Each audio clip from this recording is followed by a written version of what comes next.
Welcome to Black Man Lab. We are live Monday, June 28th. How's everybody this evening? Looking forward to a great conversation tonight. We are lucky and blessed tonight to have brothers from the National Association of Black Social Workers on with us this evening to get into a conversation around Black men in social work. But before we get to that, we have our traditions that we do every week. Just make us ready for this information that we're going to have and get our minds right. That's what your parents used to tell you, get your mind right, right? So that's what we want to do first is get our minds right and be ready to take on this information tonight. So first and foremost, I am blessed tonight to be here with my brothers, Joe Barker. Joe, what's happening? My man, Jared Grant, another one of our board members, is on with us as well. What's going on, brothers? How y'all doing tonight? Hey, Jared. And then also sitting right to my left tonight, oddly enough, is my brother, the chairman, the founder of Black Man Lab, Holly Davis. Peace. So, normally we don't have this, but we're fortunate now that both me and this guy, we both have been vaccinated, so we're good to be next to one another. And we have a room. We have a room full of young men and young women and their coach, all the way from Rota, Spain. So they're going to be listening in and experiencing this rich conversation. So we're grateful that they have traveled from near and far, and now they're here, and they're going to tap in. So this is going to be part of a session.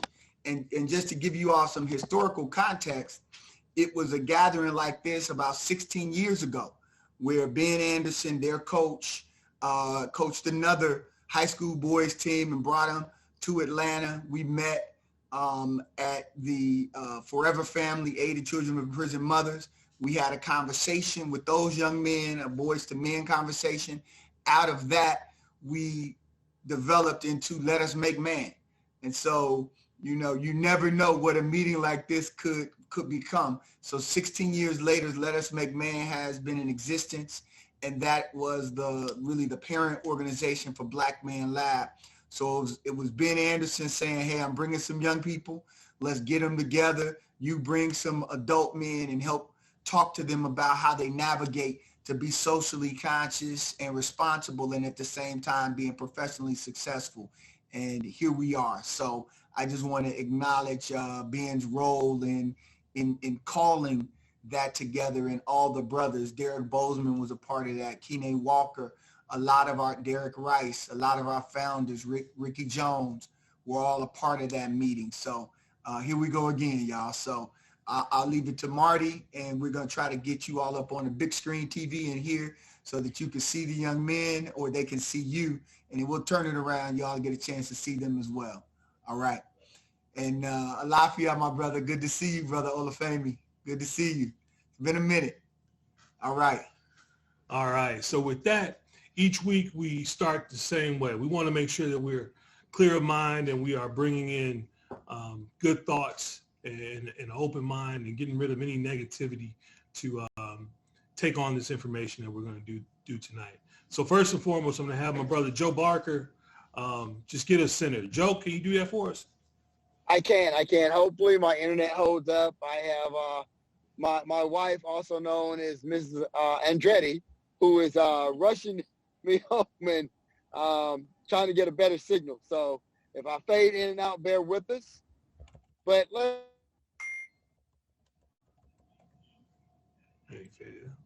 breathe in. 1, 2, and exhale.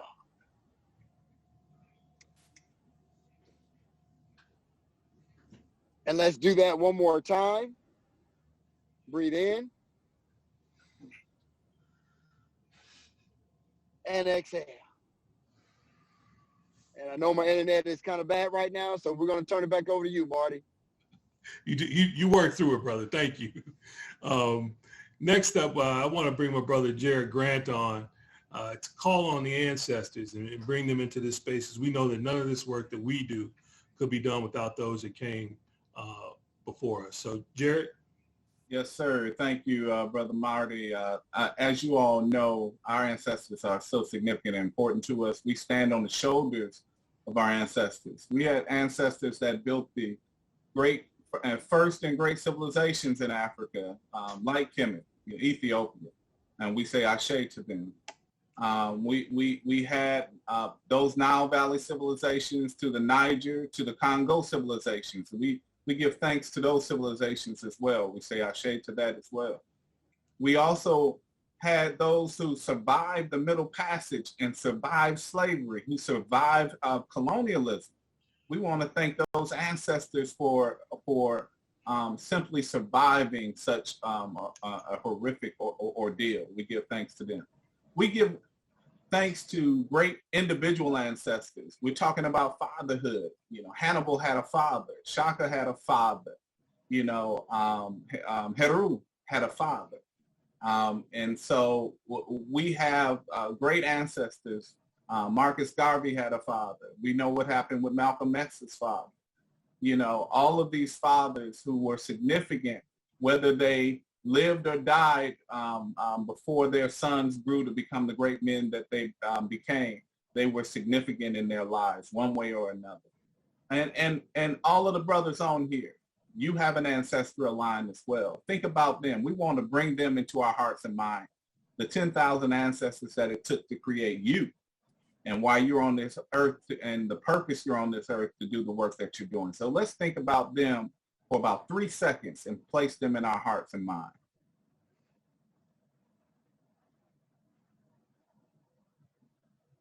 And on 3, we're going to say Ashe 3 times. 1, 2, 3. Ashe. Ashe. Ashe. Ashe. Ashe. Ashe. Yo. All right. Thank you, Brother Grant. Appreciate that. We know, again, that we can't do the work that we're doing if we don't acknowledge those that came before us. So thank you so much. Without further ado, I want to get into the conversation because, as you know, we try to stop hard at 7:45, and we want to make sure that we are keeping to that time frame. So first up, I'd like for everybody to give a quick introduction of yourself. Just tell your name and what you're doing in the space, and then we'll get into deeper questions from there. So if I could start, I'll start with Brother Muhammad. How about you? Peace. My name is Abdul-Rahmaan Muhammad. I'm the Executive Director and founder of My People Clinical Services here in Hartford, Connecticut. Good to meet you, brother. Thank you for being on with us. Brother Holmes. Peace, good brothers. Good to be here with you. I work with children, youth, and families in Baltimore, Maryland. I'm the founder of Son of a Dream, agency that serves children, youth, and families here. And I'm also a proud member of NABSW Baltimore Legacy Chapter. All right, great. Looking forward to having your conversation. Brother Montrell. Good evening. My name is Montrell Pryor. I am a school social worker here in the Washington, D.C. area. I also work in a private practice part-time, housing and clinical services. I am also the National Association of Black Social Workers, CIC Communication Chair. And I'm also a doctoral student, well, candidate now. So. All right. Well, congratulations on that, and thanks for being on. Dr. Butler. What's up, brother? I'm Antwan Butler. I'm the president of the Association of Black Social Workers in the Shreveport area, Shreveport, Louisiana. I'm a licensed clinical social worker and do a host of other things in my community. I'm glad to be on. Brother Damion, how about you? What's up, family? Damion Wilson, representing Hampton Roads ABSW as president. Serve as the national member at large for the National Association of Black Social Workers. I serve as the coordinator for school social work services in Virginia Beach City Public Schools. Very delighted to be here and lend a listening ear while y'all brothers have a candid and meaningful conversation. Thank you, brother. And last but not least, Brother Olufemi.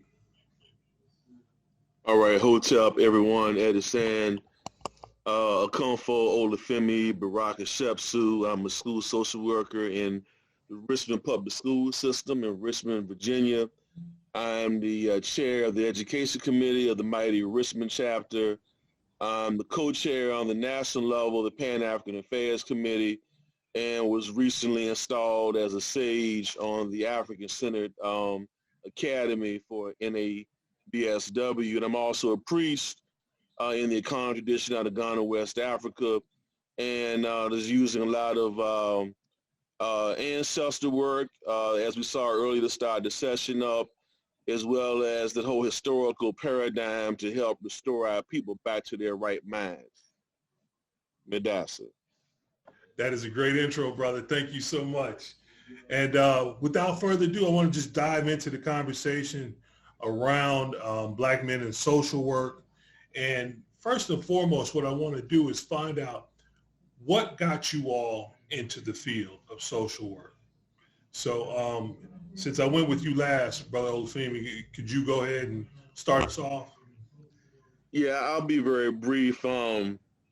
I was a student at Virginia Union University, and actually I was a history and political science major as an undergrad. And I was actually headed off to law school or a program in Africana studies. It took me 5 years to finish Union. I had a class in the fall and one in the spring.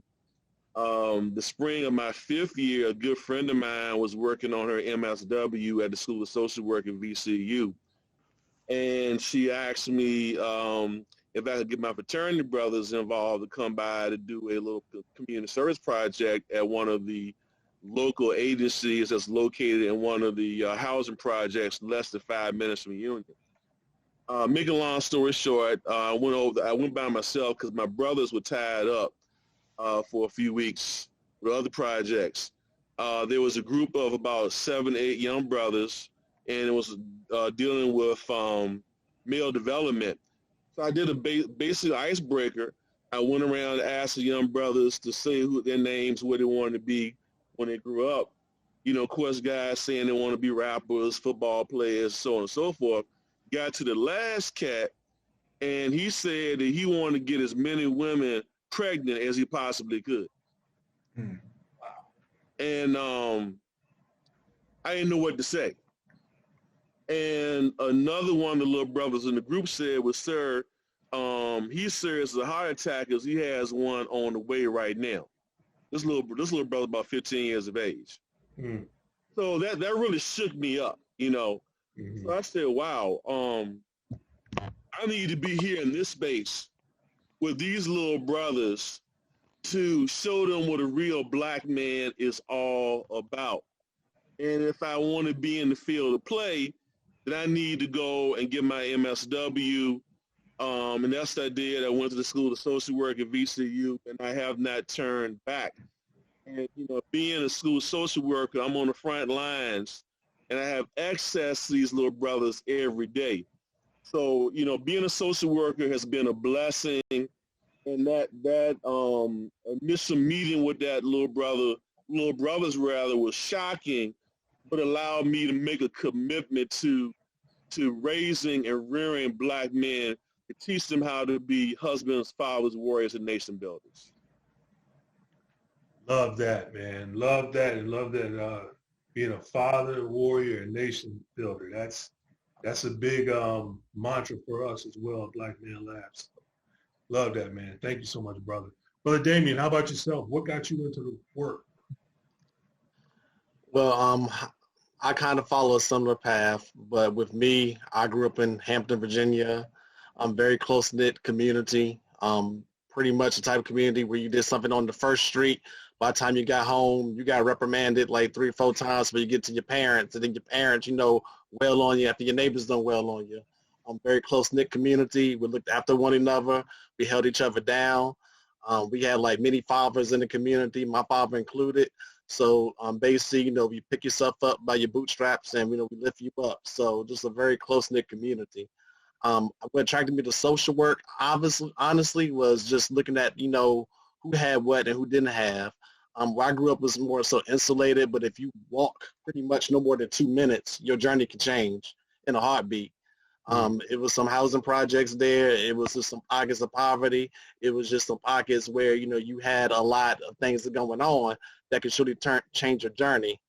And, to some extent, going up insulated. So my original goal with getting into social work was to really look at poverty and how to ameliorate poverty, what's the cause of it. And then, getting into things that, so far as race and, class and all those other isms that, we learn in these schools of social work is really, brought me to the forefront.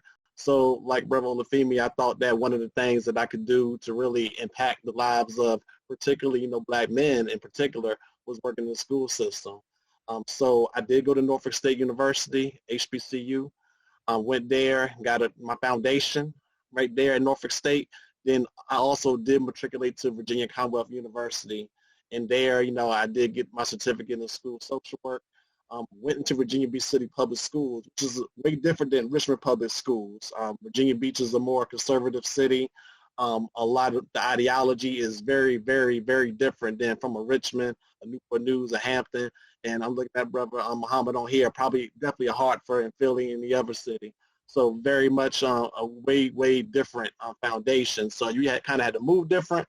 But nevertheless, I was tasked at working at one of the few majority African-American schools in the district, Title I school, single-parent homes. A lot of the young boys in that school did not have African-American males. I was the only African-American male, period, in the building besides Mr. Boone, who was the custodian. I was the only one who actually go in with a shirt and tie. And that was pretty much for 5 or 6 years in that particular school. So they had no other model, those young Black boys in that school. So I did start a group. We did things so far teaching kids how to tie a tie. We taught the things about how to talk to people, how to talk to women.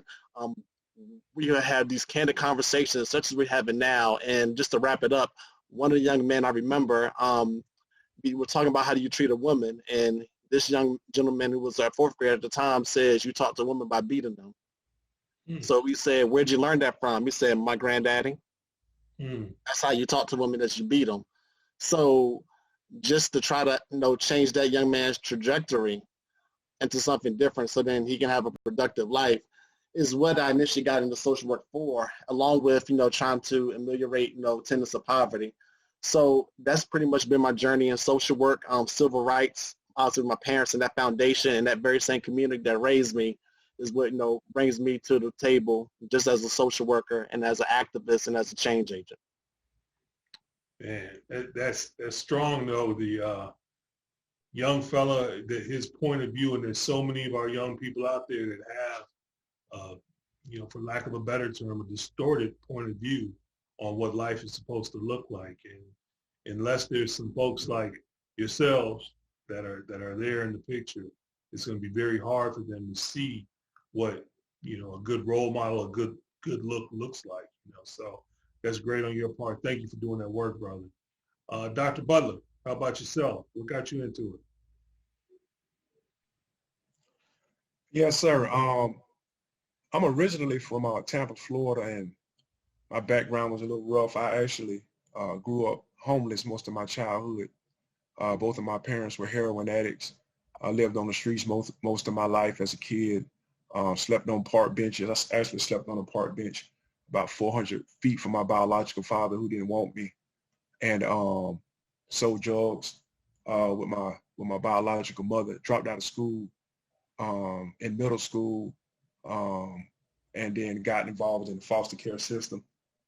And basketball was my outlet, so that was what I did when I wasn't doing when I was doing what I wasn't supposed to do. And fortunately, I met an individual. Actually, he's a lawyer in Dallas now. His name is Moses Cage III. He took me in and kind of taught me some things that he knew about a man to be a man. Actually, he was actually 1 year older than me. I had a fortunate opportunity to walk on to a community college basketball team, and he was on the team. He was from New Orleans, and he kind of modeled his life for me, and I gained some interest in actually living because I spent a lot of my childhood and teenage years in suicidal fits. And I had a another fortunate opportunity to go to a university in Missouri, and they gave me a basketball scholarship. And to be honest, I picked the vocation and the classes that were the easiest to maintain my scholarship. That happened to be sociology. I graduated with my bachelor's degree in sociology, and I realized that I couldn't do anything with a bachelor's degree in sociology. I began to ask my teammates and my coach what I could do with my life after that, because I wasn't sure. And my friends told me, man, you're a pretty sociable guy. You like helping people. Have you ever thought about going into social work? I had a teammate who was from Homer, Louisiana, who was planning to go into the social work program as well. And so I called around to different schools trying to see if I could get in the social work program, but my grades were so poor, nobody would take me. Fortunately, I called Grambling State University and met a young lady by the name of Della Wills, who ended up actually being my clinical supervisor. Took me in with academic probation. And she said, we're going to let you in. Nobody's going to let you in, but if you make 1C, we're going to kick you out of the program. I said, yes, ma'am. I got to Grambling State University. It was the first time that I've ever been in touch with my African heritage. I grew up in Tampa. It was a mixed population of individuals. Nobody taught us anything about Black history outside of Malcolm X and Martin Luther King. Grambling State University wrapped its arms around me, and I met a lot of professors, a lot of people there, and my passion for social work exploded on that campus. It was the first time I've ever took education serious, the first time I ever took helping people serious. I've always had that inclination in my heart. Left there, Grambling State University, found out I had an absolute love for clinical mental health, and I love working with Black men and Black boys. That's what I've been doing the last 13 years. Have an organization in the city that I'm in where I meet with men monthly, and I specifically ask for the fellows who have mental health challenges, because I have an affinity for that because of my own past and my background. So I've been doing clinical mental health since 2005, and looking for young men, looking for young boys who are struggling with those issues, and so I can be able to impart some things into them and be able to help them, whether they're getting ready to get married, going into school, whatever their issues are. So that's how I got my passion for social work, and I think social work kind of found me. I didn't find it, but I absolutely wouldn't trade it for anything else in the world, and wouldn't trade Grambling State University for no other university in the world. They were the only school that ever gave me a chance. So that's kind of how I got into it. Man, that is a story of victory, brother, on so many levels. First and foremost, you know, what you've gone through in your life and where you are today is you know, nothing more than inspiring. So congratulations on that, but more importantly, congratulations on the work that you're doing, and specifically doing for those that you know have gone through similar things that you went through, man. That's huge. And I'm going to tell you, man, with the Black Man Lab now, when we plan on getting back together in person in July. Normally when we were meeting in person, we would have over 250 Black men in the space together. And you, across the board, you know, we had people from all different socioeconomical backgrounds, all kinds of things, ages from 5 to 85, 5-year-olds to 85-year-olds, Black men, all in the same room, man. And we were always looking for somebody that can help with, you know, some challenges that we may be having from a psychosocial standpoint, man. So we're going to keep you on the speed dial. I'm just telling you that right now, man. Absolutely. My pleasure. And we're going to want all of y'all, I'm going to say it again toward the end of this, but one of the things that I task everybody with that comes on as a panelist for the Black Man Lab is that when we are in live and in person, you have to make it a point to get down to Atlanta to be at one of our sessions so you can understand the power of the Black Man Lab and what that room feels like. Because we call it a safe and sacred space for Black men. And there's not very many of those, as you all know, for us in these United States, yet to be United States. So I'll get to preaching. I don't want to do that. Brother Montrell, How about you? What got you to where you are, brother? My story, it seems a little bit of like everybody's, honestly. For the most part, I always tell people social work found me. I was not looking into social work whatsoever. I was actually on the path of law school myself until, I kept running into some bumps in the road. So I kept asking myself, well, what is it that I truly like to do? And am I truly like interested in going to law school?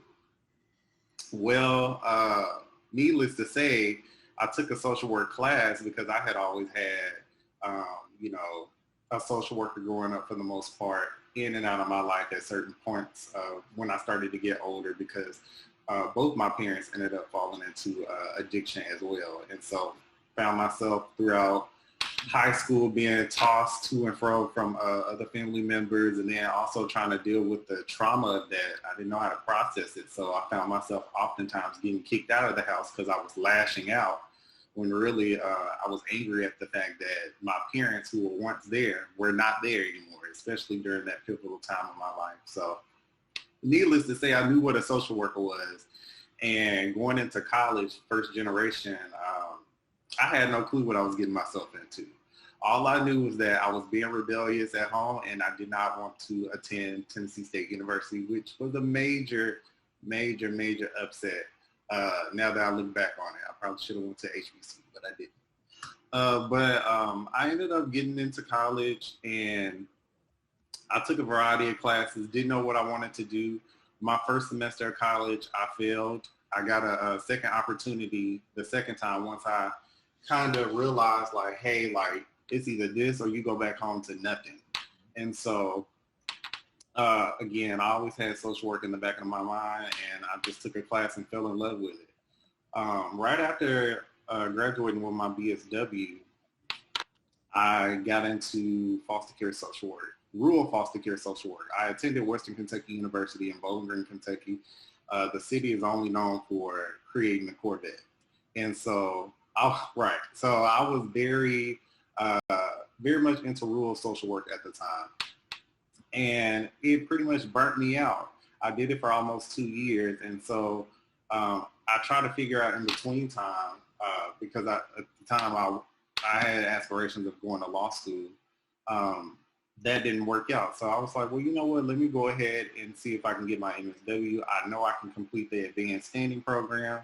I got into the program, did fairly well, but still knew that I did not want to do, at the time I kept saying I didn't want to do traditional social work. So I didn't want to do case management. I didn't want to do, foster care, because I felt like I had so many other skills to offer besides that.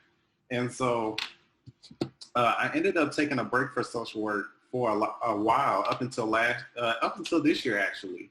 I actually went into teaching. So I became a special education teacher through Teach for America, got placed all the way in Las Vegas and stayed out there for 3 years. I even helped found a school there. And so through my experience being a special education teacher, I started noticing so many Black young males being thrown into special education. And so with that, it just used to shock me that, teaching these little boys, the curriculum, I'm like, I don't think you should really be in special education. And then going over their assessments and then building that rapport with them, I started to figure out the missing link was that they had unaddressed trauma that was impacting their academics. And because schools weren't equipped to address that trauma, they kept getting funneled into special education. And as we all know, special education and the school to prison pipeline are definitely interconnected. And so when I moved to DC about 3 years ago, still continued in special education, but I started to find myself getting burnt out again. And so in the back of my mind, I was like, well, I have my master's in special education, but I still have my master's in social work. However, I dreaded taking the actual licensure exam until I got into a predicament where it was kind of like, okay, I needed something to fall back on. Needless to say, studied for the exam for like 2 weeks, passed it on the first go round. I was like, yay, my options have now opened up.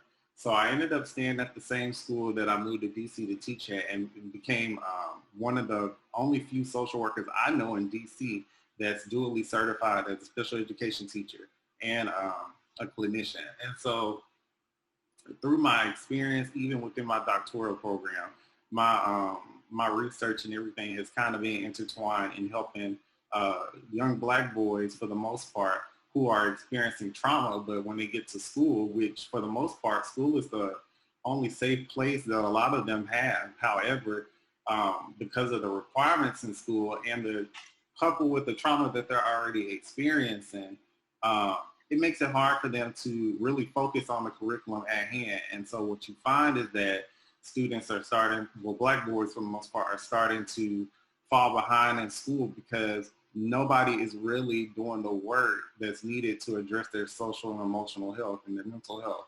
And so I've kind of dedicated my life and work to that. That's just kind of been my vein for the most part. And so outside of that, I work in a private practice as well. And all of my clients are Black males. I never advertised it that way. They just so happen to find me. So everybody from 13 up, Black cis hetero men, Black trans men, they just find me. And so from that, I've kind of dedicated my life to, unapologetically serving us. And with all of that too, I ended up starting a podcast as soon as the pandemic started as well, called the Dear Black Boy Podcast, the therapeutic podcast for Black men, which is also available on all podcast platforms. So shameless plug, but that's how I got into the field. Awesome. Thank you so much for that, man. And I'm going to ask you in the chat of the Zoom for us, will you put your any information that all of you have for any organizations outside of this organization? Feel free to put it in there, or any links that you want to put in there, and then we'll put it on our website as well. So if you could do that. Who's up? Brother Muhammad, how about you? Oh, yes, definitely. Long story short, when I was 16 years old, I was with my father at his job. He worked at an agency in New York City called Lakeside. And young people were coming up to him, thanking him for whatever, different things. They were like a magnet to him. And it had a tremendous impact on me that day, seeing him at his job. A lot of times you don't really know what your parents do. But one of the things I knew is that the young people he was helping, they really loved him and respected him, and I really liked what I saw. I went to film school out of high school, but I wasn't very good at it. And when I dropped out of film school, I decided that I would just follow the path like my father. My father was a social worker, and I just said, okay, whatever he did, he turned out okay. So I'm going to do the exact same thing. So I went to Tougaloo College, where he went to for college, and got my bachelor's degree. And then I got my master's degree at Clark Atlanta University. And, like I said, I just pretty much wanted to be like my father, make an impact in our community here in Hartford, and be able to help our people succeed. Awesome. That's great stuff. And man, we got a lot of HBCU love on here. I love that, man. Love that. Brother Holmes, how about you? Last but not least. Yes, sir. For me, my journey was a little weird. I work with youth off and on in different capacities, treatment center or, schools. But I primarily was doing media. I was passionate about telling the stories of our community. So, I wrote for the Baltimore Afro, historically Black newspaper here in Baltimore. I wrote for the Baltimore Times, and I was just really focused on telling the stories of our community. And that allowed me to get a bird's eye view, really, of the issues and the challenges, just looking back from afar. And I'm able to, I think, a lot of times, in school we taught micro and meso and macro and all that good stuff. But I think macro, looking at the larger picture and what are the implications of it, not just looking at the what, the child is acting up, whatever, but, going to what Montrell said of, okay, we have a school system that systemically processing our boys through special ed again and again and again. And, that narrative is similar to Baltimore. That narrative was happening in Baltimore, and Montrell mentioned Las Vegas. So we see it's a national issue where Black boys are slapped with ADHD labels and therefore often dismissed and fall through the cracks in the school system. So, these are the type of issues that I was covering, being a producer on public radio and other platforms. And, at the same time, I was working as a paraprofessional, working with boys and families in Baltimore. And that's where I fell in love doing that work because I was able to, like I said, go into the homes of these boys and families and sit at the kitchen table and find out the why. Folks focus on the what, or he acting out in school, he pushed somebody, or he threw a chair or whatever, but really to go inside these homes and see what's really happening, what's impacting the life of this young man, going to what Montrell said, the trauma, they showing up and they so-called angry or whatever, but we not understanding, taking the time out to see why. So I had the opportunity to hold space and do that and work with these young brothers. And that really was the work that made me, being at that kitchen table and being out in the community, connecting with other brothers who are doing similar work and supported me as I support these young brothers. And that's where I fell in love. And I said, you know what, I'm ready to go to school and do this on another level, expand the work that I'm doing. So I went to the great Morgan State, another HBCU, just like my fellow HBCU brothers on the phone, on a call here, and got my master's degree in social work and continued on there. I mean, it was a kind of an eye opener. I mean, it was weird being in that process because, some of the stuff they were talking about, community organized, being involved, and the stuff they were describing, I never looked at as social work, but little did I know I was doing it the entire time. I was involved in grassroots movements to address violence in our city. I was being involved building relationships with brothers and sisters in the community that were doing all types of work to better the community. But I didn't know until I was sitting in classroom like, oh yeah, this is social work. So with that, it became easy for me. Because I was already doing it. It's just that folks provided me that good old piece of paper that opened up some doors to me. But the work never changed. Really, it was, I saw that how problematic the profession was itself, and how the profession, just being honest, at times was a disservice to Black children, youth, and families. So it was, so deprogramming and reprogramming on my part on how I'm going to show up as a social worker and serving Black folks. Man, that's really great feedback there. And then when you said something there that really touched me that I think is important, especially as we look at this work that you guys are doing, is the why piece, right?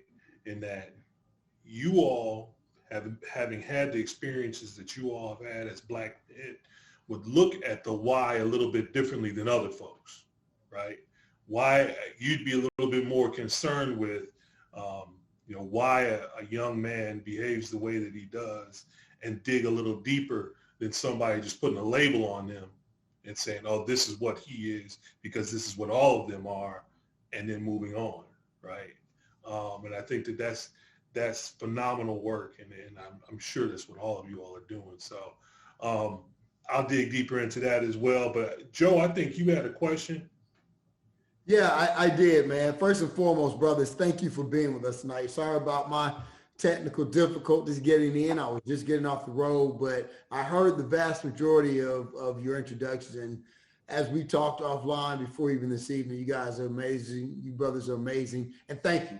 Let me as a father of 3 sons that are in college, let me say thank you. Because what my sons didn't have is you guys at their high schools. You know what they had. They had the white female counselor, okay? And consistently derailed, consistently. And so I was just that father that had to stay and basically do her job for my sons, recognizing they didn't have you. So thank you for being that to these young brothers out here. I wanted to talk about something that Brother Holmes just said, man. And again, I missed some of it. Some of you may have touched on it already, but he segued right into, I had my notes and I was like, that's what I want to talk about. The ADHD and ADD labeling, which is my oldest son, that's what derailed him. And to this day, as a 23-year-old young man, he's still struggling because how he was treated in high school. I want you all to unpack that a little bit more for our families, for our moms or dads that might be listening, with respect to just your guidance, your thoughts. I don't want to necessarily dispel the myth because, you know, there may be some validity or not. I don't know. I know with my son, it wasn't. And he was completely derailed. But I want you all to kind of talk about that to help parents understand, hey, here's some legitimate things that you can look at, or here's what you can do to advocate for your child or recognize some things. And I ask that because in this space, we really want to educate these parents with these children that may have those issues, or even some of the youth that we mentor. So I'll kick it back to Brother Holmes, just because that's the first person I heard mention it. But any of you guys, please, what can you tell our parents about that labeling and how they can manage it? Well, you know, first and foremost, I want to be clear that a diagnosis is not the sum of who you are, point blank and period. And we get into a lot of trouble and we derail lives, to use your words, Brother Barker. We derail lives when we place that label on folks. Don't fully educate on what the diagnosis is, and how it may or may not impact the child's life. I think that, you know, it's so much to say about it, but I need to say that we need to look at every child, particularly Black children holistically, and not based on their behavior in the classroom. Because I've literally seen Black boys behave one way in the classroom, and I took them outside at the library, and I got something totally different. I was able to make them, you know, get them to do that work in the library, and they were motivated and engaged to do so. I was also able to engage them in activities in the community. So I think we always need to be very careful, and more education needs to be done. You know, more education as clinicians, as professionals, as social workers, and educating parents. It's not the sum of our Black boys and our Black children in general. It's not. Is you know, I'm trying to say too much not to get myself in. Well, let me say what it is. It's a diagnosis so you can bill for third-party billing. It's a diagnosis that I'm telling the truth what it is, that you can bill for, that you can get paid as a psychotherapist. You know, one of the things I do, you can bill for that diagnosis based on certain behaviors. Folks can argue the validity of it, and a lot of arguments are valid. Okay. But I just want to say, without getting too much into the weeds of that, because there's a lot of political dynamics. So let's be very clear when we have this conversation, that Black pain and suffering is profitable. We have to be very clear about it. I'm in Baltimore City, where we have Johns Hopkins University of Maryland. We have the largest medical institutions, healthcare institutions, outpatient mental health clinics throughout the city. Black pain and suffering is big business. We got shock traumas here. But trauma is big business, so much so we got programs where you can learn trauma as a clinician, and you pay your little $1,500 and you can get your certificate saying, hey, I learned trauma. Why? Because it's business. And that's what has happened. And oftentimes, just being honest, in the mental health sector, we are not about healing, we're about managing. Why? Because healing ain't no money in healing. Right. It's money and managing the problem. So if I can slap a diagnosis on you and keep you coming back, and mama, she just trying to figure out what to do and doing the best she can, then oftentimes so be it. And that way, Black people, Black families, Black children are oftentimes exploited off of their own pain and suffering. And we created $1 billion business off of doing so. Well, let me ask about that. That's specifically what I want to ask about. So Black mom comes home, brother Holmes, brother Olufemi. Black mom comes home, says, this is what was said. I don't know what to do. What do you tell her? Well, education. Like I said, education on what is and what isn't. And I'm cautious. Find that out? I want to be clear. And to be clear, I'm cautious with that diagnosis because it's thrown around too much. So I'm cautious with that diagnosis. So I try to educate parents on what it is and what it isn't. That does not mean the gloom and doom, because a lot of challenges from my perspective and what I see in my life, they really are developmental. These are challenges. Well, he acting now, he not cleaning his room, he not taking the trash out. Yeah, he's acting like a 13-year-old. We cannot expect a 13-year-old to behave like a 23-year-old man or a 33-year-old man. He doesn't understand responsibility yet. He has to be taught responsibility like all of us. This is socialized behavior. If you want him to take out the trash, if you want him to come in the house on time for his curfew, this is behavior that needs to be taught and modeled for him. It does not mean, well, you have this diagnosis, something wrong with him and he cannot function. So I believe a lot of miseducation, misinformation is out there about what this diagnosis does. So I would say for any social worker and clinician, taking the time out to educate that parent. And also when you're doing your approach and you're engaged in this family, look at them holistically, not as a problem that, well, he has ADHD, so, he can't function like, oh, that's nonsense. That's nonsense and that's dismissive. And that tears apart any child when you look at the sum of their bad day because they act out, probably because the teacher said something that hurt their feelings. So in their 12-year-old, 13-year-old mind, they responded with anger first. They didn't know how to say, well, I felt embarrassed because you asked me a question and I didn't know and you put me on the spot in front of my homeboys. No, they're not going to articulate like that. They're going to articulate with going off and going back and forth with a teacher. Let me do this because I understand what you're saying. I want to give somebody else an opportunity because right. My fault, brother. No, you're good, man. Because that's what I need my parents to hear. If anybody else wanted to answer that before we get into the next question, because as Marty's gonna say here very soon, we pushed on the clock because this is some important conversations. But if there's somebody else that wanted to say that, so education. Well, let me just say this, and I just want to be brief. I don't want to so everybody get a chance to talk. But while we're having the conversation, about diagnoses, I just want to add another layer onto the DSM and these different psychiatric diagnostic models. The failure of the system is us of not diagnosing white supremacy and domination. Okay, that's the number one diagnosis that we don't talk about. Wait, say it again. That medical model, then we're looking at the individual, and then we're not even taking account of ancestral issues, the jacked up political prison system, our communities being kept poor by redlining, all these different things that are going on with us, and our families are just trying to survive.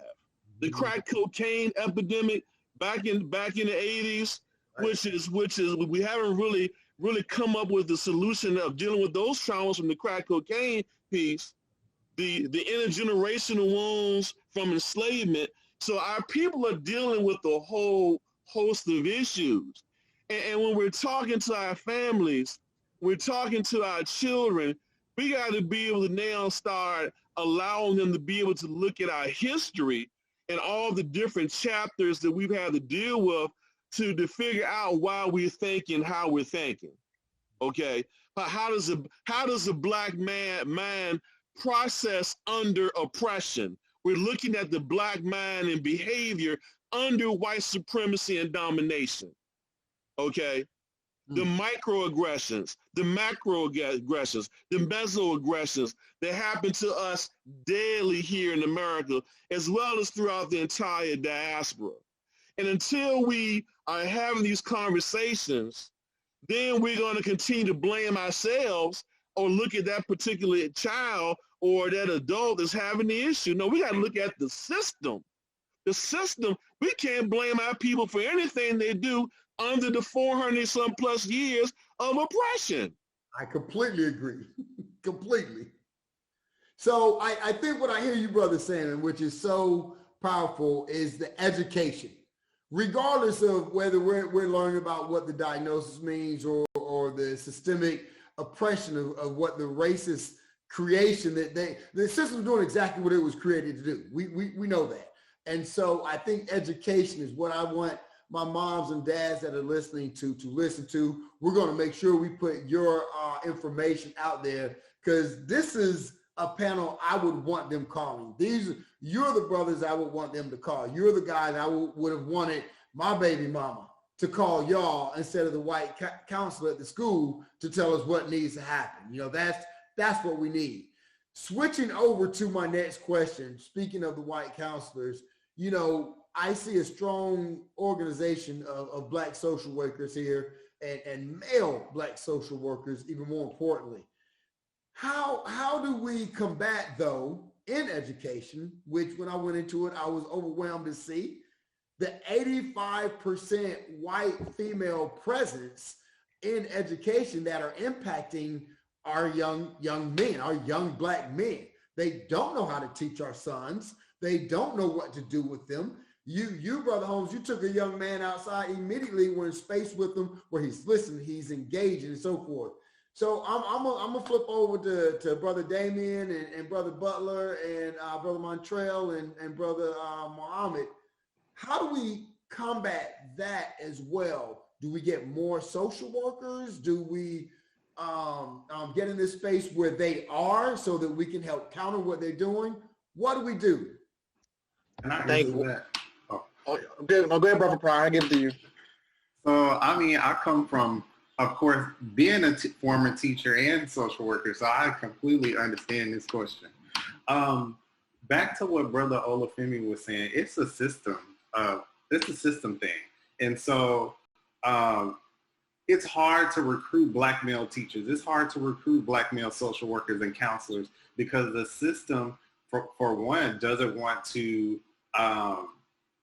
simply pay what we're worth, because we bring a lot to the table. And so that's rooted in, you know, systemic oppression in itself.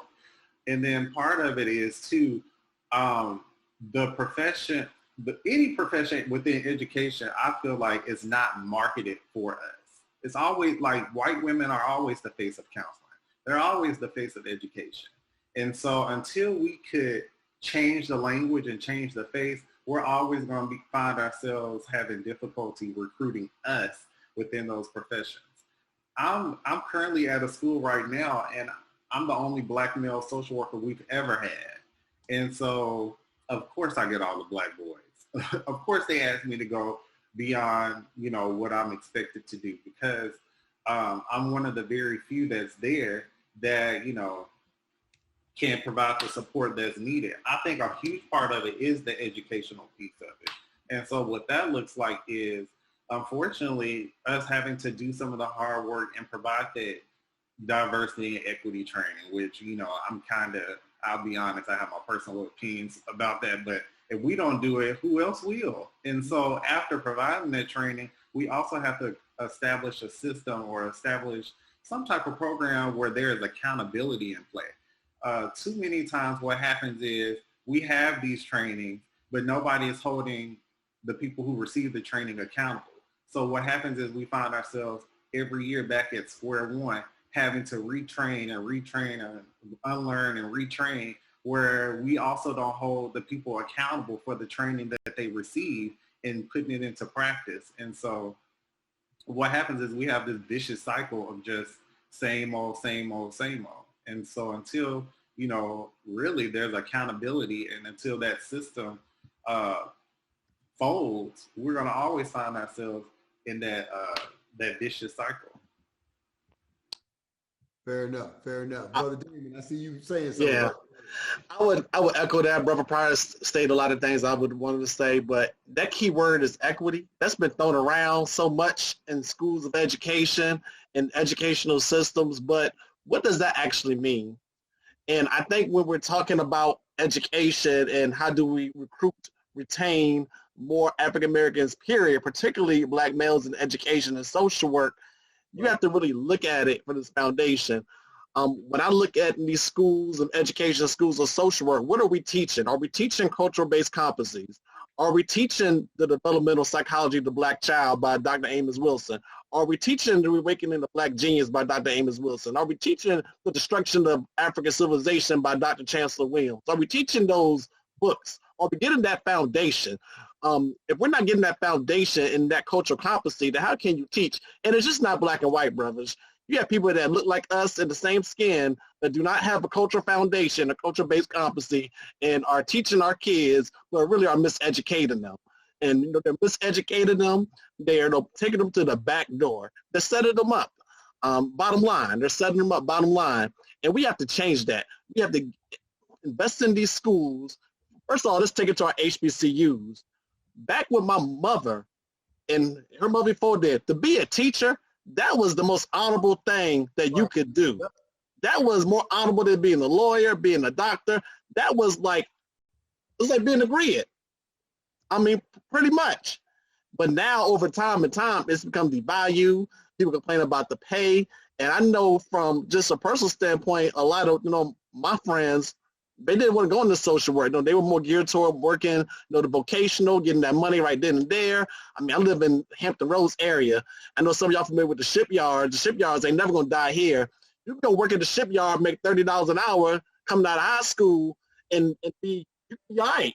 And you don't have to go get that formal education. So, I mean, just that quick money, just the access, and what's, being glamorized as being more sexy, being more flavorful, social work and teaching kind of gets, minimized, but there's good work to do here.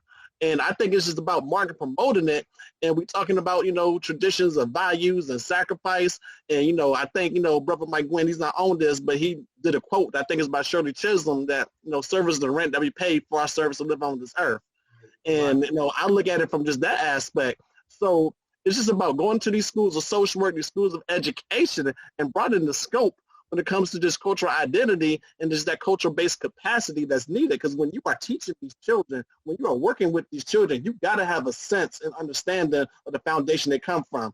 We want to talk about why we get overdiagnosed with ADHD. Is it really ADHD? Maybe it's trauma. Maybe it's racism. Maybe it's some other impact. Do we, overdiagnose? Did we ever think about doing that? Did we ever think about looking what's happening in this young man, this young woman's life for them to exhibit and sometimes manifest those behaviors? All of those things, brothers, are, things that we really need to look at. So I think that we need to go into these schools, have a re-education. You see a push now with this word we call equity and diversity and all these other isms they want to throw out. What people are gearing toward is basically, we have to educate, black and brown children, and we have to have an understanding of cultural competency. But a lot of times what the problem is that these same teachers, these same instructors, that accountability piece that Brother Pryor has talked about, don't have a clue. They don't have an awareness. And if you don't have that awareness, if you don't have that foundation, then what you are pretty much teaching, is going to be futile. So we need to have those conversations. And we need to have people in power to make the change and have those candid, meaningful conversations and be in those positions to make the changes that you and I need. So Dr. Butler, let me ask you this, because we've heard, we know what needs to be done. So tell us a little bit about what is what is NABSW doing to facilitate that change? What are you guys doing? Because everybody said the right things that need to happen, and all you guys are in that space. So yeah, Brother Muhammad, I want to hear from you as well. So Dr. Butler and Brother Muhammad, what is NABSW doing to push and promote and increase that space? Yeah, so I want to piggyback off of something that you mentioned earlier and really start on the local level as far as our organization is concerned. I think we have a social responsibility, cultural responsibility. When you graduate, you get your degree in social work and you get into your job or whatever, your field, your clinical practice, I think we have a responsibility to help our universities find other social workers. I don't think there's been a year that's gone by that I haven't encouraged somebody to go to Grambling State University and go get their social work degree. There's been people who say, I'm going to be counselors. I don't know what I'm going to do. We've sat down and had candid conversations. I was impacted by a conversation a few years ago. It's changed my life. It was by Steve Jobs. Steve Jobs was taking over his corporation, and he needed this individual to come work with him. This guy was working at Coca-Cola at the time. And he said, I want you to come work with me. The guy said, well, why in the world would I come work with you? I'm already making a 7-figure income. And then he said to the guy, he said, well, do you want to make sugar water the rest of your life, or do you want to come change the world? We got so much to offer in the field of social work, but I think we minimize our presence. I think we minimize our vocation. So one, we have a responsibility to these black males that we sit down having conversations with to point them in the direction of social work. We have a valuable field that's almost higher than the office of the president, right? And then two, and our organization pushes that, and we believe in that, right? And then two, I want to speak to really quickly about the school system, because I think every organization, every community, you got to have some influence impacting your school system. Okay. You're not doing anything in your school system, you're not doing anything, right? So one, I don't think we'll ever, I don't think where we are now, we can outnumber. We know that we have mostly white female teachers teaching our kids, right? They're not culturally responsive, nor culturally sensitive to what's going on with our kids' needs. We might not outnumber them, but we can outthink them. We can be creative in the structure that we're given. I give you a prime example of that. So I was in the school for a year, and I was working, and I saw the institutionalized racism and what they were setting our young boys up for, right? So I said, okay, I want you to give me all the kids who've been suspended in the last 3 months. Just so happened all the kids that suspended the last 3 months were black boys. Of course. Started a program right in the school called Gents, where they give those kids to me during their recess time, and I shape and mold their behavior while they're in the school system, right in their school, right in their structure, right? We got to outthink and out strategize them. And from an organization standpoint, we funnel our resources, our talents, our politics in that direction. I think when we see young boys see our visibility against the odds, against oppression, and against obstinates, and we still rise, we gain the interest and the influence of those young men, and then they begin to question the system that they're in, and then we start helping to open their eyes and illuminate them to what's going on, right? And then we can do that in the homes as well. We can do that from the organizational standpoint, and I think that's why we exist. But I don't think we should lose that focus because we're outnumbered. I don't think we should lose that focus because we know the opposition that's up against us. We just get creative and strategic. Listen, we the only people to generate a renaissance 100 years after slavery. We just get creative around this thing. And if we can get one of those kids to start thinking differently, and then I teach him how to teach another kid how to think differently, right? And then keep him connected to our organization and the people in our organization, because we are the community. I think change starts happening there. We start seeing it. Might be slowly, but it's surely we start seeing it. Appreciate that. Let me jump in real quick, Joe. I just want to say on that note, that's exactly what the lab is about. Black Man Lab is about, is that, we have the creativity and the innovation to do whatever, right? And in what you were just talking about there, Dr. Butler, oppression has been there. We've always risen, right? We're having this conversation right now, tonight, because we've always risen, right? So the key, I think, for us is being able to make sure that our young Black boys specifically can see guys like you all. Right. And unfortunately, our school systems and the system in general, like you were talking about, Brother Olufemi, the system is rooted in white supremacy. So, we have to be able to figure out a way. And I think that that's one of the things that Joe was trying to get to.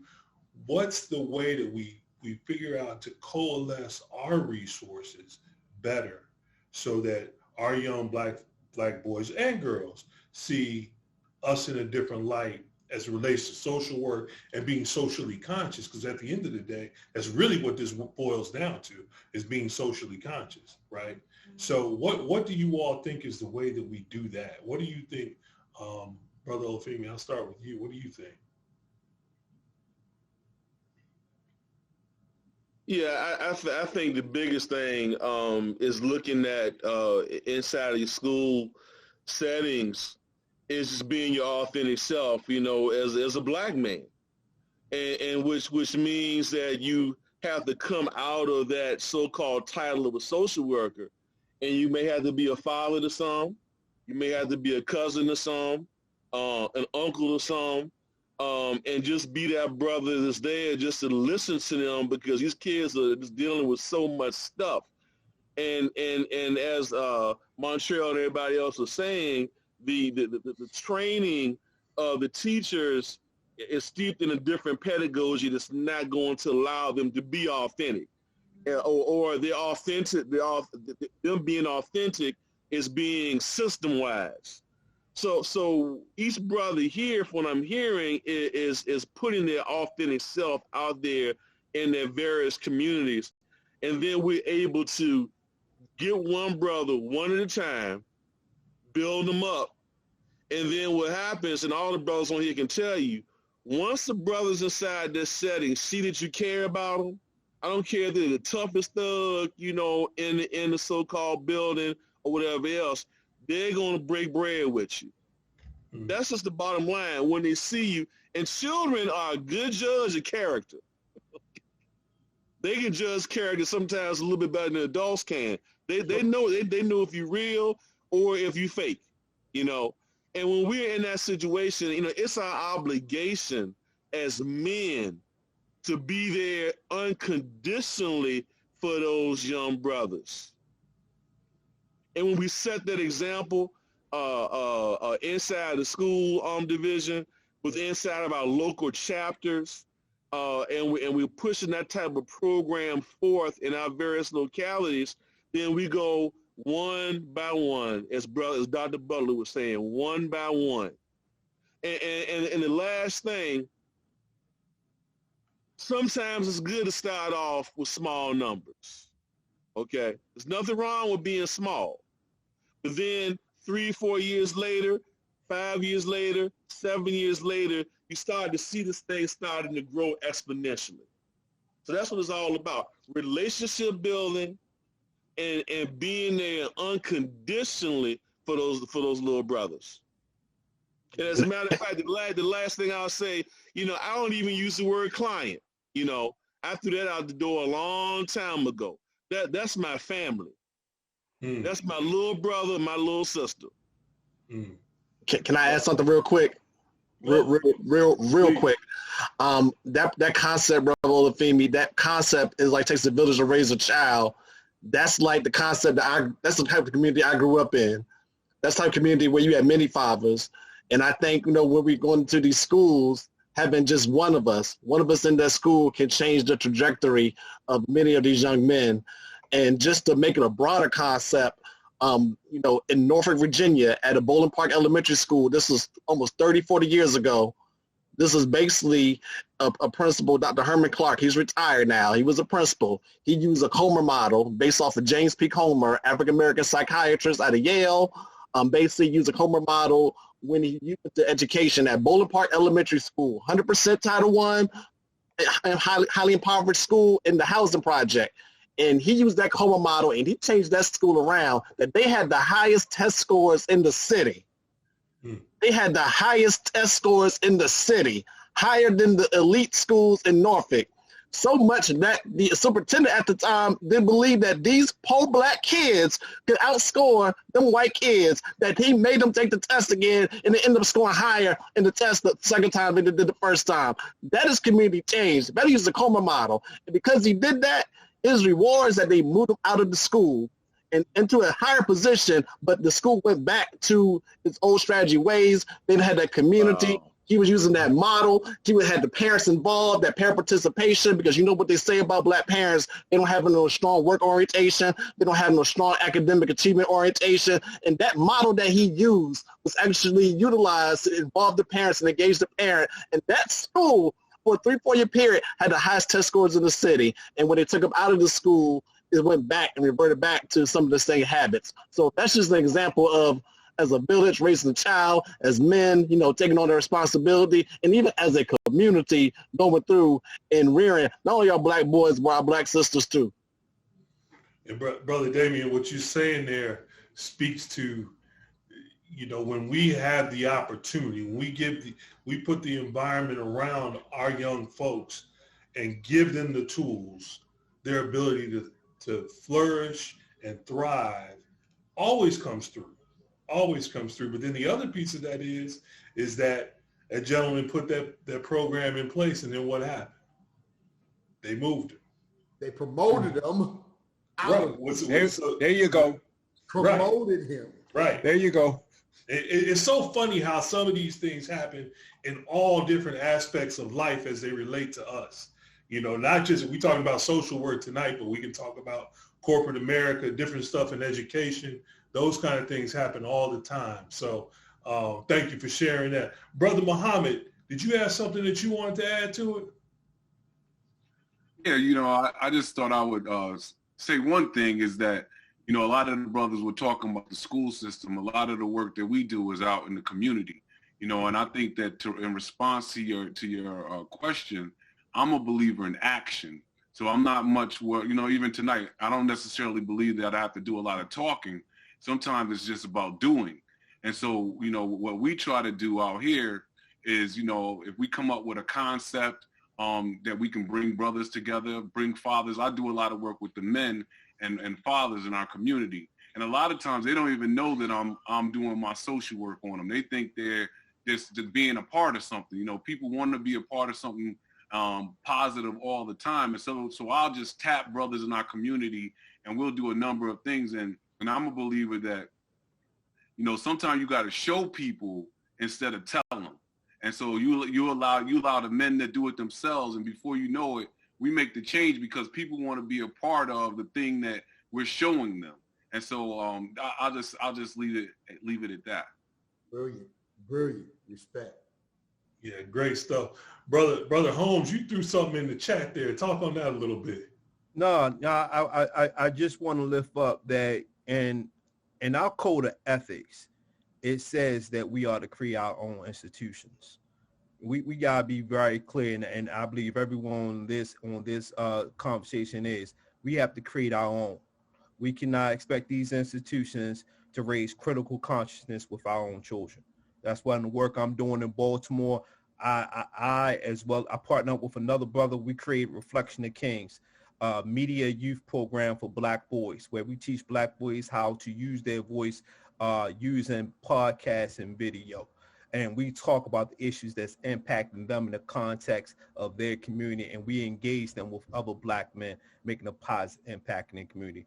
It won't happen in the school systems. It won't happen in these large institutions. We have to create our own institutions if we want to see the change we want. They never have. If we look at our history and we remind ourselves, there hasn't been a point in time in history where white folks and white supremacy validated who we are and lifted up who we are. It's going to require us to do so. And it starts with some of the brothers that have already talked to. Brother Muhammad, Dr. Butler have already mentioned before, creating our own institutions within our community. And as Baba Olufemi said that it doesn't matter the numbers. If you get 12 boys off the block for a matter of 5-8 hours on a Saturday, then you did something.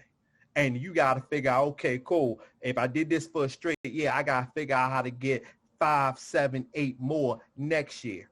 So just being creative, just thinking small, just like that. I just need a handful of brothers to give them my time and my knowledge and my wisdom, and have them collaborate with other brothers to do the same for a few hours on a matter of Saturday. It's not going to happen in a school setting. They're not going to, literally, they're fighting things such as critical race theory. And this is actually a national argument right here. So they don't want our history. They don't want to teach our theories and our practices, but we come from a long line of school of thought that's been going in Black thought for quite some time. It's nothing new. Yes, I can argue for centuries. So we need to use our practices and implement our practices in our institutions and our community. You said a word there, brother. Thank you. Thank you. Thank you. And that's really what I was trying to get to, is that I think that, and you all have touched on it, is that we have to be dependent upon us, because the system across the board, the system of white supremacy has never been about us, other than using us as a commodity, other than, simply putting us in a place of work and being something that can draw in money in one way or another. That's what we've been about, in the system. So, man, we are already over our time. We were supposed to stop hard at 7:45, but we got a little late start today. So what we do every week is we end it with two things. Number one, we ask about you all's habits, rituals, and disciplines that you do on a daily basis that keep you moving forward. The reason that we want to do that is that any of our young folks that are listening in that haven't created any habits, rituals, or disciplines that they're doing to help them move forward in this life, maybe they pick something up from one of our panelists, some nugget that they say, hey, I can do that. I can do, I can get up and do some meditation in the morning, whatever it is. So we asked that question. And the other thing is, we have a thing that we end this with. It's called a link in this chain, and we'll get to that as well. So first, I'm going to move it around and ask you all what your habits, rituals, and disciplines are that you do on a daily basis that keep you moving forward and keep you doing this work that you do every day. Brother Montrell, I'll start with you. So my day pretty much starts at 4:45. I have dedicated that time to get up and take my butt to the gym. I notice a change in how I function throughout the day when I go to the gym, and because I'm so busy throughout the day, I try to go early in the morning. And so going to the gym has kept my blood pressure down, which historically with Black people, we know how hypertension is. It's increased my mood, so I'm not as, sluggish. And just overall, it's kept me in a very healthy state. On top of that, I watch what I put in my body. I don't eat pork. I don't eat red meat. I'm borderline vegan at this point. And so yeah, those are two main things. And then I pray. That's critical for me at this point. So even before I get up and head to the gym, before I step out of the bed, I make sure to at least, wake up in the morning and say, thank you, Holy Spirit, for another day. And then kind of go from there. You're on mute, bro. You're on mute. Gotcha, my fault. That's great stuff, Brother Montrell. Being grateful first thing in the morning, of waking up and thanking the Creator is essential, I think. I agree with you on that. Dr. Butler, how about you? Habits, rituals, and disciplines. So I think early on in my life, I was all over the place with my life. I think just because, growing up in the streets, there was no such thing as daytime and nighttime. So I really learned to discipline myself with my time. I'm very, very strict with how I spend my time, my 24 hours. So everything for me has to be planned out. I don't go to bed unless I know what I'm going to do the next day. I try to steer clear of people who time wasters and time stealers, in particular, if they're not vision oriented, because I wasted a lot of my time early on in my life, so I understand how detrimental that can be. I'm a pastor as well, so I'm a man of prayer. I pray throughout the day, in particular in the morning. I'm like, Brother Montrell, I can't start my day without prayer. And I never, there's a bunch of other things, but I never go into another day if I hadn't impacted somebody else's life. And that might just be me picking up the phone or texting them, just because I've encountered so many people who like, man, you don't know what I was getting ready to do. You call me, you text me. So I don't ever go into another day unless I reached out and touch somebody else's life. And that's my sense of fulfillment. So in a nutshell, though, and I don't watch television as well. I'm an avid reader. If it's in the news, I can just check it on my phone and stuff like that. But I hadn't found too much value for me in watching television. So those are some of the things I do. That's great stuff, man. And that calling somebody, reaching out to somebody every day. That somebody on here before, we had a panelist that said the same thing. And I started doing that. And you're so right. You never know. Inevitably, whoever that person is that you call, you've done something to brighten their day, or you caught them in a down moment, and it just changes the trajectory of their day. So, and it makes you feel good and empowered as well. So I appreciate that one, brother. Brother Holmes, how about you? Habits, rituals, and disciplines. I would say definitely being goal-oriented. And having imagination has done wonders for my life. We don't encourage enough of our young brothers and sisters to dream and to have an imagination and believe. And believing in yourself can be a scary thing, but believing and going into deep reflection on a day-to-day basis it has been paramount for me and what works for me. But that's what keeps me going on a daily basis, just understanding what's at stake, understanding why I gotta serve. I'm a husband, I'm a father, and I'm a man of my community. So just keeping that in the forefront of my mind every day. Love that, man. Love that. Dream big and believe, more importantly, because sometimes people dream, but they don't believe in their dream. So believing, and you can be amazed by what can happen from there, man, especially our young folks. So thank you for that. I appreciate you, brother. Brother Muhammad, how about you? Habits, rituals, and disciplines. I created a deck of cards that have positive words on them. So right before the pandemic, I took out some index cards and I started writing just little motivational things on the cards. And every day I basically go through that deck and just to give myself a little boost up, keep myself in a positive mindset. So when I go out into the world, I can be at my best. I think that's the one thing that that's a habit. I've made it a habit for myself. And I also pray and those type of things. But I think that my deck is my thing. Affirmation, brother. I'm with you, man. Those words of affirmation, that's that I need that daily. So I appreciate that. That's a good wisdom tip right there. Absolutely. Absolutely. Brother Damion, how about you? Habits, rituals, and disciplines. Well, first and foremost, I get on my knees and I pray every morning. I pray every morning that I got a fresh breath of life. I pray every morning that, I get a chance and opportunity to elicit and impact some change. So that's the one thing I always do. I always give it up to the Creator. So that's one thing I do. And then I take a time to just meditate and reflect. I just reflect on the struggle. I just think about my family history and how long we come from, and just where, the line and just how far we come from in just this struggle. But yet we still have so much and so much that we need to do. I just reflect on my ancestors.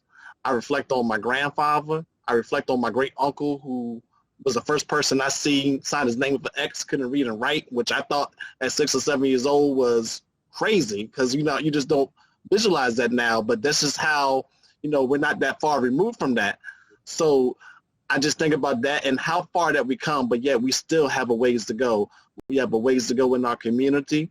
We have a ways to go and what we're trying to do and to promote, this ideology and promote, education, and not just any education, but a real education. Because you get an education, but like the brother Dr. Carter G. Woodson said, you can have a miseducation that does more harm than good. So I just think about that and what we need to do, but also, take solace in the fact that we have come a long way and just continue to do this work to honor just, my ancestors and the legacy that, brothers are fighting for. And what I just take encouragement from and what I do take pride in is being on this call with so many impactful brothers, so many dedicated brothers, so many innovative brothers who are basically doing their thing in and outside the system. And that's what drives the work that I want to do. And I idolize every one of these brothers on this call. And I'm just not saying that. I'm saying that truthfully and honestly out of love and out of respect. Love that, man. Love that. Good stuff. Thank you so much. Appreciate you, Brother Damion. Last but not least, Baba Olufemi, habits, rituals, and disciplines. Yeah, brothers. When I get up in the morning, I'm a priest or a shrine worker, man. So I go down and I greet my shrines, every day. I greet my ancestral shrine first with all of the members of the Davis clan, the Williams clan, the Mixon clan, the Carrington clan, and it's thanking them for just doing the work for allowing me to be here. Then I go and greet my other shrines, and at the head of my major shrine in my house, non-surgery, I have a picture of two very important men that inspired me and trained me, the late great Nana Aji Akoto and Nana Hannibal Afrique. And these men were powerful brothers. They were nation builders, and just that spark of warriorhood and eldership is what I needed, to help me get to where I am right now. And the second thing I do is I go to the gym about 3-4 days a week. I'll be 55 in November, but I like cracking them irons. That helps me to relax, get my head straight, and I'm gonna keep cracking them until I can't do it no more. And the third thing is that I do a lot of cooking, man. So I do all the cooking in my house, and that's relaxing. I like being on the grill, grilling. Have the little foul-alarm fire going on, in the backyard. Number 4, I like listening to music. So Earth, Wind & Fire inspired me, man. So I can listen to Maurice White and the Elements all day long, brother. I was a Cameo freak, SOS band. I was a funketeer, back in the late 70s, early 80s, brothers. And the last thing that I like to do, man, is just to, when I have the time, just to read, like Brother Butler was saying, just to stay connected to the work of Kobe Cambone. Damion was talking about Amos Wilson, just staying connected to that level of scholarship. And then the very last thing is that I like being around my family, my extended family here in Richmond. And I haven't been able to do that, because of the pandemic. But, just making sure I go into the backyard barbecues and going to, weddings and things that happen. Family transitionary events. I like being in those things and being with my family. So that's what I do, man. Try to stay on top of my chops, brother. That's good stuff, brother. And I love that, touching on the Earth, Wind, and Fire, man. I'm a big music and cook myself, so I love both of those things, man. Great stuff. I'm going to tell you all this. This topic, I think we just touched the surface this evening, right? And here on Black Man Lab, when we have a really good topic, we'll repeat it. And because we do this every Monday, so, sometimes we need to come back to a topic. And this, I think, is one of them. And so we'll call on y'all. I'm glad we got all you all's information. We'll call on y'all to see if we can get you back on at a future session. I don't know whether it'll be virtual or in person or how we're going to do it going forward. We know we're going to be back in person in July. We know that for sure.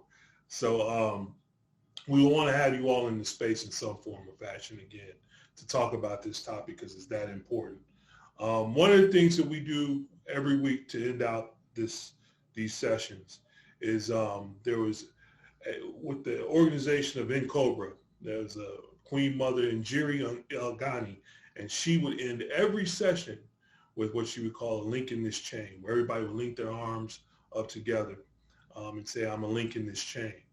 And we at Black Men Lab have adopted that tradition. And when we're in person, the whole room of 250 men will link arms together, and then we'll repeat what we're going to do here tonight. So I'd ask you guys if you could act like we're linking arms here on the screen, and then just repeat after me. I'm a link in this chain. I'm a link in this chain. I'm a link in this chain. And it won't break here. And it won't break here. It won't break here. I'm a link in this chain. I'm a link in this chain. And it won't break here. And it won't break here. We are links in this chain. We are links in this chain. And we won't break here. And we won't break here. Ashe. Brothers, thank you again. We so appreciate you bringing on. We so, more importantly, appreciate the work that you are doing in our communities, raise up our young black men and our black families in general. So we truly appreciate the work that you're doing, and know that we see you. We see you and we love you, and we want to be part of this work with you. So we will stay in tune and in touch, and feel free to be part of the Black Men Lab universe and check in with us, and we'll do the same with you guys. And anytime that we can help you all, we're here to do it as well. So thank you. Appreciate it, brothers. Love you guys, man. All right, appreciate you, brother. Keep doing the work, brothers. Keep doing the work. That's all we got to do. Keep doing the work.